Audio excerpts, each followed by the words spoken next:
El 28 de febrero, Estados Unidos e Israel atacaron a Irán, eliminando a su líder supremo y estableciendo una campaña de bombardeos con el objetivo de eliminar la cúpula de poder y militar del país. Desde entonces, Irán se ha defendido lanzando miles de drones y de misiles no solamente a Israel y a las bases americanas en la región, sino también a Emiratos Árabes Unidos, Arabia Saudí, a Kuwait y a Qatar. Esto ha supuesto la desestabilización de toda la zona geográfica y más concretamente de una zona de mucha relevancia a nivel geopolítico y económico. No solo para los países en contienda, sino para otros como China e India. Y es que Irán también ha atacado a algunos de los barcos que transitaban por el estrecho de Hormuz y que queda exactamente pegado a las costas iraníes. Este estrecho es de vital importancia económica y geopolítica porque por él pasa nada más y nada menos que el 20% de todo el petróleo mundial. Pero por si esto fuera poco, también el 20% de todo el gas licuado natural pasa por ahí y un tercio de los fertilizantes que se usan en el mundo. Así que en este vídeo vamos a analizar las consecuencias económicas y geopolíticas para Israel, para Irán, para Rusia, para China, para India,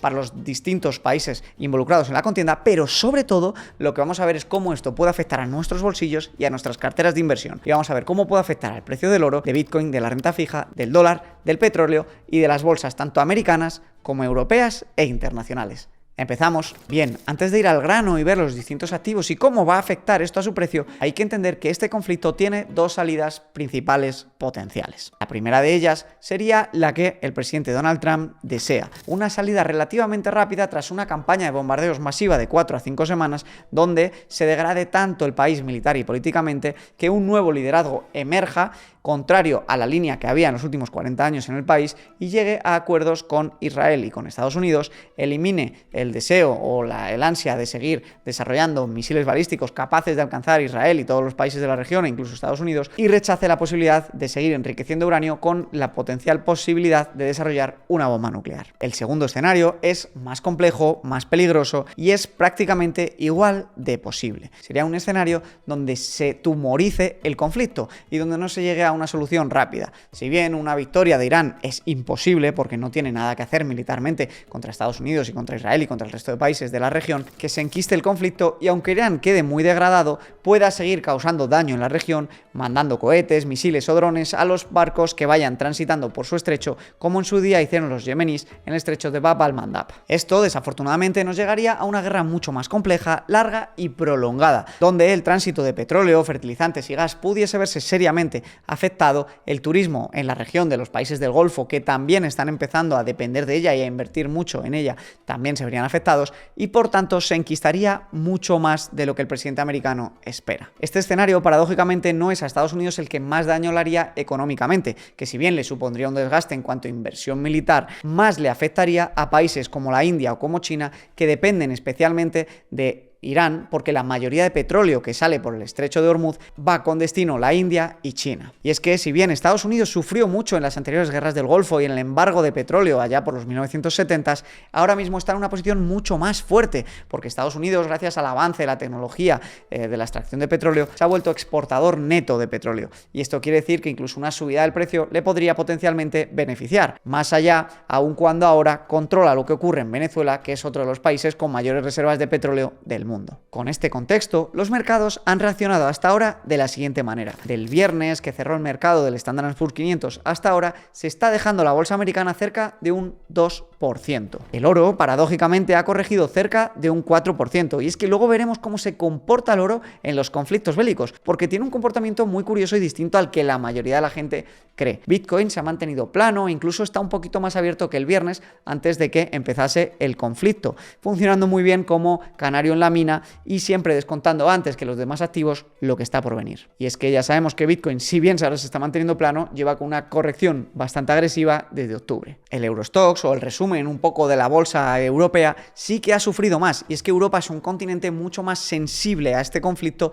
que probablemente lo que pueda ser en la tierra natal de los Estados Unidos, porque Europa no tiene autonomía energética y depende tanto del gas natural como del petróleo importado para tener precios de energía relativamente baratos. Y Europa, que por fin había conseguido controlar la inflación, la tenía al 2% y el Banco Central Europeo había podido mantener tipos y sus bolsas estaban brillando en estos últimos años, ha visto cómo el Eurostoxx ha corregido un 6% desde la sesión del viernes, siendo de las bolsas globales que más están sufriendo en el conflicto. Y para acabar con el repaso de activos, pasando por el petróleo, vemos que tiene alzas de entre el 15 y el 20% desde el cierre del mercado desmantelado del viernes. Y si finalmente nos vamos al activo que más beneficiado después del petróleo ha salido de este conflicto, sería el dólar. Si medimos la fortaleza del dólar respecto al resto de divisas, ha pasado en el índice del dólar de los 97 puntos a los 99 de fortaleza contra el resto de divisas, lo cual nos deja muy claro que todo esto de los BRICS y la desdolarización es un poco un cuento chino. Ya lo veremos más tarde, pero Estados Unidos de un plomazo se ha cargado a Venezuela y ha desmantelado Irán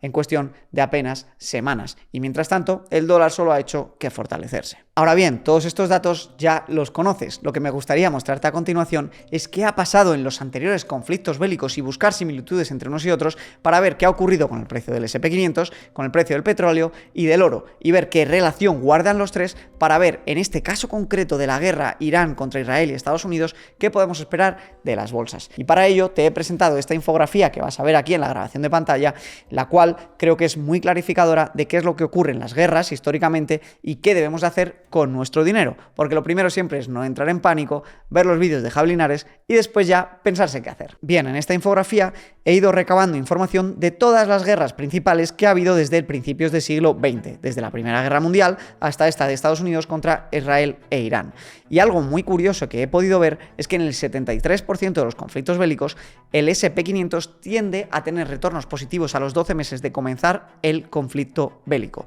lo cual es muy interesante. Pero más interesante aún es que el oro ha subido en el 100% de conflictos bélicos, y es muy interesante ver que a los 3 meses de empezar las guerras el SP500 tendía a estar positivo y que se ha visto menos volatilidad una vez empieza el conflicto que antes, lo cual refuerza mucho la tesis de que los principales activos siempre van prediciendo y adelantándose a lo que las circunstancias luego nos muestran. En la Primera Guerra Mundial el SP500 subió un 43%, en la Segunda Guerra Mundial un 16,9%, en la Guerra de Corea un 19%, en la Guerra de Vietnam un 27%, y en este periodo que el oro empezó a cotizar libre subió un 41%, y el petróleo, que también empezó a cotizar de manera libre, que hasta ese momento no lo hacía, un 300%. En la única ocasión en la que ha habido una corrección grave en el mercado de acciones fue en la guerra también en la que participó Israel, cuando Egipto y Siria se aliaron e intentaron invadir Israel. Aquí, además, hubo un embargo a los Estados Unidos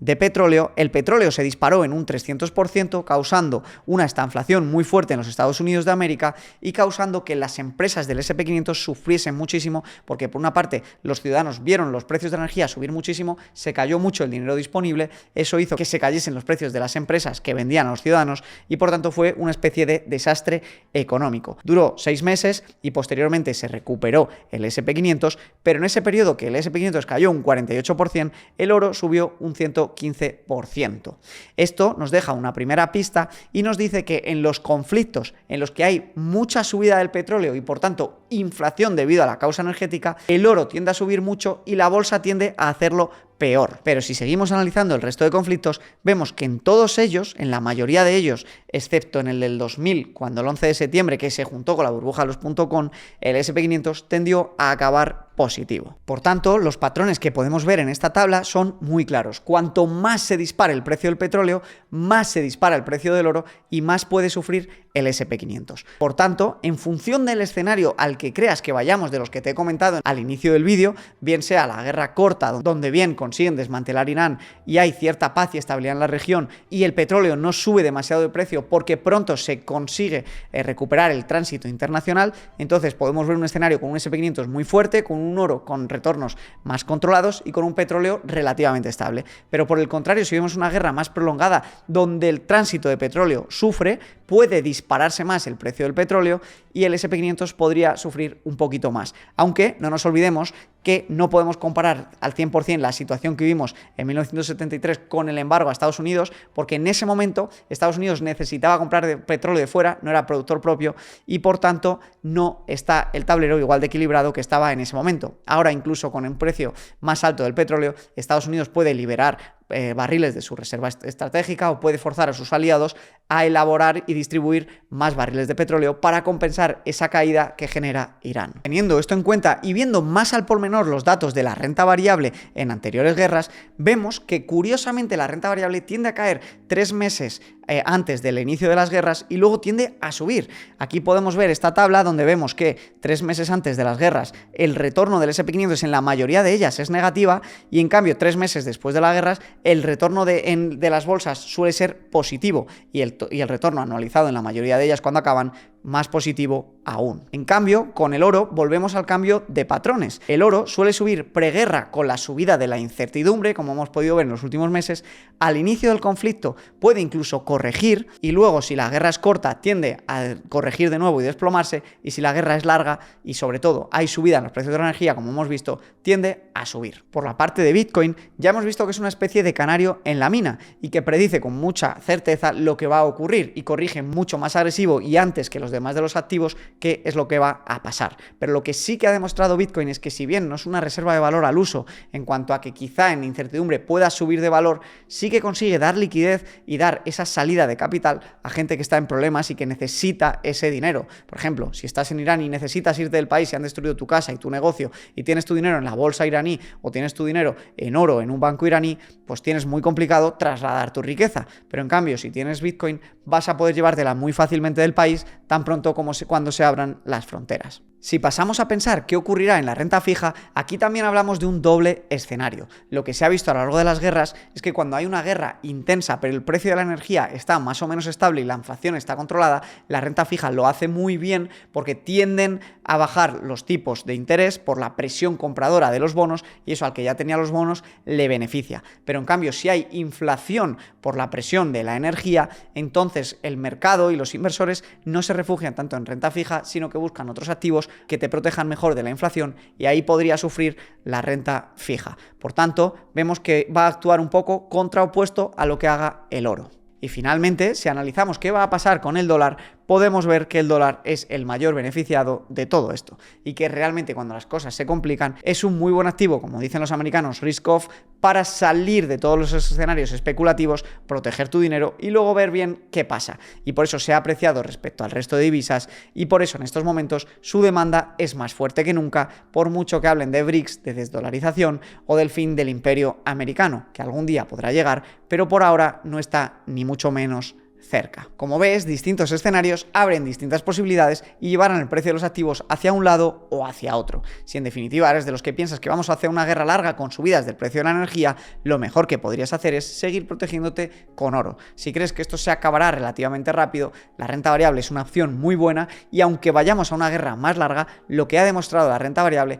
es que en la inmensa mayoría de los conflictos, o prácticamente en todos, acaba en términos positivos y realmente lo peor probablemente ya haya pasado porque el mercado ya ha descontado esa incertidumbre. Evita tomar decisiones en pánico, siempre piénsate 2-3 días antes de cambiar ninguna estructura de tu cartera de inversión y si dudas con lo que tienes es porque probablemente hayas tomado una decisión sin tener toda la información clara y eso indica que necesitas seguir formándote. Yo estaré encantado de ayudarte con estos vídeos gratis, pero si necesitas mi ayuda y la de mi equipo para ayudarte a configurar tu cartera de inversión, recuerda que tenemos el servicio Método Liinvest, donde te ayudamos en llamadas 1 a 1 a analizar tu situación, tu presupuesto, tu cartera de inversión y tu plan para que elijas la cartera que más se adecua a tus necesidades y tus objetivos, comprendas por qué la tienes, cómo se va a comportar en escenarios como este y puedas dormir tranquilo por las noches. Tienes abajo un enlace para agendar una llamada gratis en la que podemos contarte cómo trabajamos y abrirte una plaza en el servicio si te encaja. Seguiremos analizando qué ocurre con las tensiones geopolíticas y las guerras, esperemos que pronto se resuelvan y la semana que viene volveremos con un nuevo vídeo más donde analizaremos toda la actualidad que esté ocurriendo y seguiremos dándote los mejores datos para que puedas tomar las decisiones informados. Dale like fuerte al vídeo, déjame las dudas, tus comentarios, suscríbete y comparte esto con quien le pueda ayudar y hasta la semana que viene.